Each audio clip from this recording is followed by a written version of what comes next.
بسم اللہ الرحمن الرحیم۔ شروع کرتی ہوں اللہ کے نام سے جو بڑا مہربان اور نہایت رحم کرنے والا ہے۔ یہ ان دنوں کی بات ہے جب رمضان المبارک سخت سردیوں میں آیا کرتا تھا، یعنی سن 2000 سے پہلے 1998 میں روزے سخت سردی میں آتے تھے، اور جس شخص کا واقعہ میں بیان کرنے لگی ہوں وہ میرے شوہر ہیں۔ اس وقت ان کی عمر 16 سال تھی۔ انہوں نے پہلے بھی مجھ سے کہا تھا کہ ان کی آپ بیتی پر ایک ویڈیو بنائیں گے، مگر پھر وہ سوچتے تھے کہ تھوڑا وقت گزرنے دو، ویوز تھوڑے زیادہ ہو جائیں تب یہ ویڈیو بنائیں گے۔ حالانکہ ابھی بھی ویوز اتنے زیادہ تو نہیں آتے، مگر پھر بھی پہلے سے اب بہتر ہیں۔ اس ویڈیو میں اللہ کی مدد کا ایک سچا واقعہ بیان کیا جا رہا ہے۔ واقعہ کچھ یوں ہے کہ سن 1998 میں رمضان المبارک کا مہینہ چل رہا تھا۔ میرے شوہر کے گھر والوں کے مالی حالات بہت زیادہ خراب تھے۔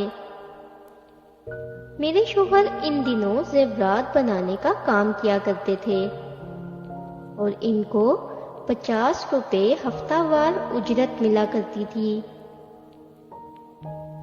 فقط 50 روپے سے پورا ہفتہ گزارتے تھے۔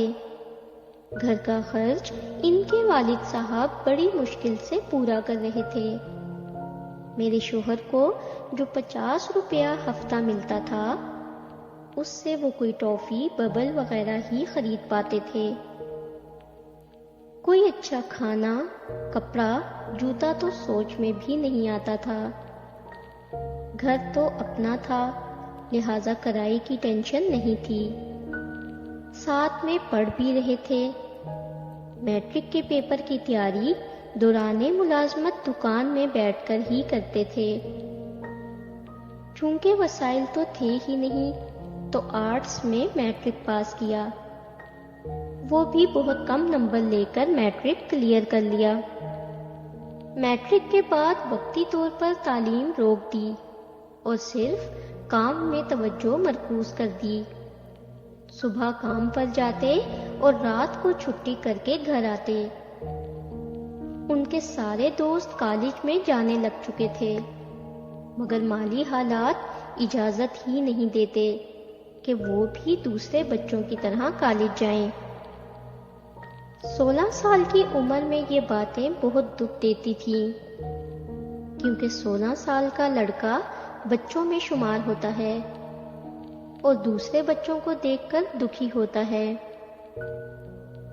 اب بات کرتی ہوں اس واقعے کی جو کہ میرے شوہر کے لیے ناقابل فراموش تو تھا ہی، ساتھ میں اس واقعے سے ایک بات واضح ہو جاتی ہے کہ اللہ تعالی غریبوں اور مجبوروں کی مدد ضرور کرتا ہے۔ ساری بات توکل کی ہے۔ اس دور میں سونا فی تولہ 3478 روپے کا ہوا کرتا تھا۔ میرے شوہر بتاتے ہیں کہ عید آنے میں کچھ دن ہی باقی تھے۔ ان کے گھر کے سامنے ایک امیر فیملی رہتی تھی۔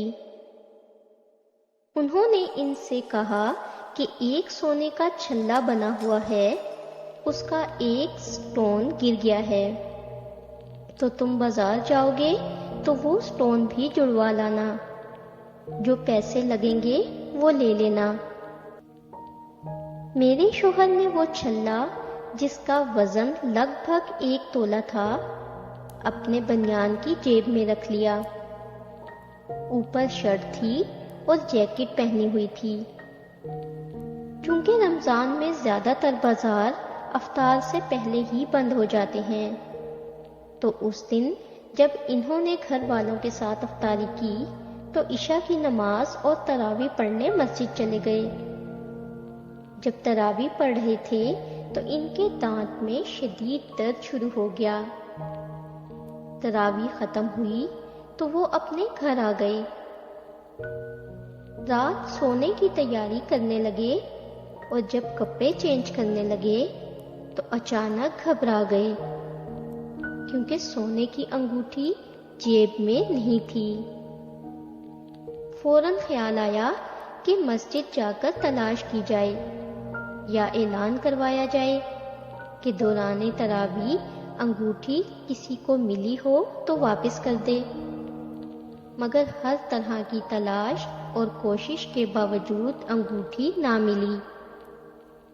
پھر مولوی صاحب نے کہا کہ فجر کے وقت بھی نمازیوں سے دریافت کریں گے۔ وہ بیچارے اس پریشانی کے عالم میں اللہ سے دعائیں مانگتے مانگتے گھر آ گئے، لیکن گھر کسی سے بھی ذکر نہ کیا، اور جب سونے کے لیے بستر پر لیٹے تو دانت کا درد شدت اختیار کر گیا، جس سے نیند بھی نہ آئی اور انگوٹھی کی ٹینشن بھی دماغ میں سوار تھی۔ خیر، جب درد ناقابل برداشت حد تک بڑھ گیا تو والد صاحب کو بتایا کہ دانت میں شدید درد ہے۔ والد صاحب نے کہا، اٹھو دوائی لے آتے ہیں۔ چنانچہ والد صاحب مجھے دوائی دلوانے اپنے موٹر سائیکل پر بٹھا کر لے گئے۔ ڈاکٹر نے دوائی دی اور جہاں تک انہیں یاد ہے کہ درد میں کمی بھی ہوئی۔ اسی طرح دونوں باپ بیٹا گھر واپس آ گئے۔ والد صاحب نے گھر کا گیٹ بند کیا اور میں موٹر سائیکل کے پاس کھڑا تھا۔ اندھیری رات تھی، بالکل خاموشی تھی۔ والد صاحب اندر جا چکے تھے۔ میں نے انگوٹھی کی پریشانی کے عالم میں آسمان کی طرف دیکھا اور یوں ہی گھر میں داخل ہونے کے لیے مڑا، اچانک ٹن کی آواز آئی، جیسے کوئی دھاتی چیز گرنے کی آتی ہے۔ میں نے پیچھے مڑ کر دیکھا تو میں یہ دیکھ کر حیران رہ گیا کہ وہی انگوٹھی زمین پر پڑی تھی جس کو میں کھو چکا تھا، اور ذہن میں یہ پریشانی تھی کہ اس کی رقم کیسے ادا کروں گا۔ کچھ دیر تک تو میں حیرت میں مبتلا رہا کہ آخر یہ کیا ہوا۔ پھر ایک دم سے آنکھوں سے آنسو جاری ہو گئے کہ اس سردی کی تاریک رات میں جب بالکل سناٹا اور خاموشی تھی، اچانک وہ سونے کی انگوٹھی ہمارے گھر کے صحن میں آ کر گری۔ میری زندگی میں یہ ایک معجزہ تھا جو میں نے آج تک کسی سے شیئر نہیں کیا تھا، کیونکہ کوئی یقین ہی نہ کرتا، اور میں اللہ کے اس معجزے کو کوئی ایسا پلیٹ فارم استعمال کر کے لوگوں تک پہنچانا چاہتا تھا کہ زیادہ سے زیادہ لوگوں تک میری یہ آپ بیتی پہنچ سکے، کیونکہ اس دور میں بہت سے لوگوں کو ایسی باتیں شیئر کرنے کی اشد ضرورت پڑ چکی ہے۔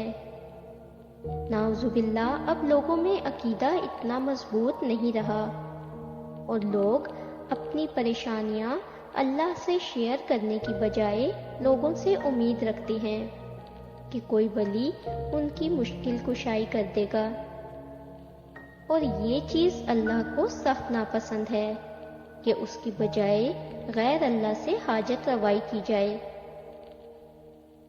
خواتین و حضرات، یہ جو واقعہ میں نے بیان کیا، نہ تو یہ من گھڑت ہے اور نہ ہی اس میں کسی قسم کا جھوٹ شامل کیا گیا ہے، صرف توکل مضبوط کرنے کے ارادے سے اپنی آپ بیتی شیئر کر دی۔